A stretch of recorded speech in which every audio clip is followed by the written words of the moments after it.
Ada orang kata, ya, kalau kita nak berjaya dalam sesuatu bidang, kita perlu ada minat dan bakat. Minat dan bakat. Betul juga tu. Ya. Minat menjadikan kita suka apa yang kita buat. Bakat menjadikan kita senang faham dan cepat tangkap. Tu dia ya. Jadi memang betul lah tu. Kalau kita perhatikan orang-orang yang berjaya lah, yang bagai-bagai bidang dalam pelajaran ke, dalam perusahaan ke, dalam budaya ke, dalam sukan ke, dalam kepimpinan ke, dalam apa sajalah bidang kita dapati mereka ni selalu bermula dengan minat. Kemudian bakat kecil.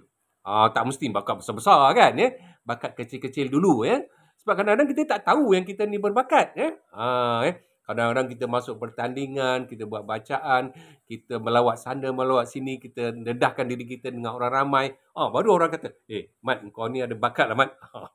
Kita pun confident sikit lah. Kita pun cuba Jadi betul minat menjadikan kita suka apa yang kita buat, dan bakat menjadikan kita senang faham dan cepat tangkap apa yang kita nak buat.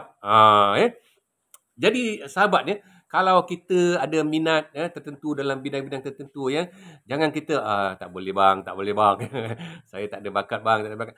Jangan katalah macam tu kan kita cuba dulu kerana anak-anak kita, anak buah kecil kita kalau dia ada minat tertentu, kita galakkan dia asah bakat dia, tingkatkan minat dia lama-lama dia baru nampak betul juga minat dan bakat boleh diasah dan dikembangkan Jadi kalau saudara ada minat dalam sesuatu bidang, terutamanya bidang keusahawanan, bidang perniagaan, sekarang ni dah berbagai-bagai lah dan terlalu kreatif sangat orang yang nak berniaga ni, bermacam-macam cara ataupun dalam apa bidang sekalipun, seni, hiburan, sukan kebudayaan dalam bidang agama ke, dalam bidang penulisan ke, kepimpinan lah, macam-macam pastikan anda terus berusaha kembangkan minat dan bakat anda untuk menjadikan diri anda lebih cemerlang, lebih berjaya dan lebih hebat.